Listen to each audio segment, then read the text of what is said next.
Le journal de l'économie avec Laure Manin. Bonjour Laure. Bonjour Raphaël. L'Allemagne est secouée à son tour par une crise immobilière en Europe. Elle est même l'un des pays les plus impactés. Oui, les prix de l'immobilier résidentiel y ont chuté de quasiment 10% au deuxième trimestre 2023. C'est la plus forte baisse qui a été constatée dans le pays. En plus de 20 ans, le secteur est pénalisé notamment par la hausse du crédit et des prix des matériaux. Les explications de Pierre Leduf.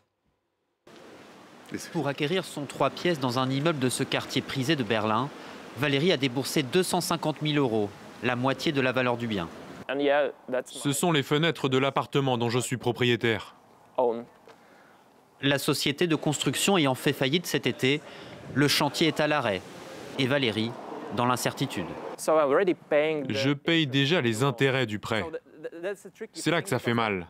C'est de l'argent que vous n'avez jamais utilisé, il n'a servi à rien parce qu'il n'y a pas de logement construit.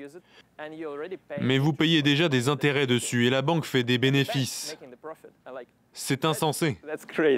En Allemagne, les faillites d'entreprises du secteur de l'immobilier ont doublé sur un an.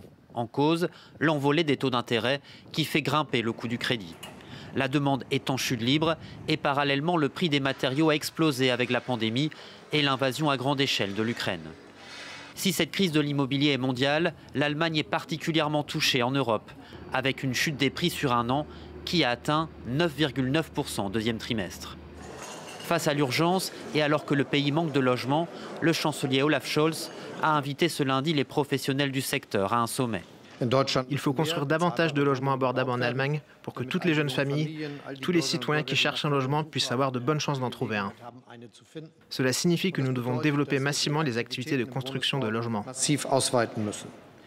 À son arrivée au pouvoir fin 2021, le chancelier avait promis de construire 400 000 logements par an, un objectif loin d'être atteint. Pour alléger les coûts pour les constructeurs et débloquer un peu le marché, le gouvernement a déjà annoncé l'abandon de nouveaux critères d'isolation thermique pour les nouveaux logements. Les entreprises européennes, elles s'interrogent sur leur avenir en Chine. Oui, pour le commissaire européen au commerce, Valdis Dombrovskis, eh bien, elles pâtissent des lois de sécurité nationale récemment approuvées par Pékin, des lois dont l'ambiguïté laisse trop de marge à l'interprétation, selon lui, et qui ne garantissent pas un accès égal au marché chinois. 11% des entreprises du vieux continent auraient même décidé de déplacer leurs investissements hors de Chine, selon la Chambre de commerce de l'Union européenne. On fait le point sur les marchés, la clôture. Beaucoup d'entre elles s'interrogent sur leur place dans ce pays. Elles se demandent si ce que beaucoup considéraient comme une relation gagnant-gagnant au cours des dernières décennies pourrait devenir une dynamique perdant-perdant dans les années à venir.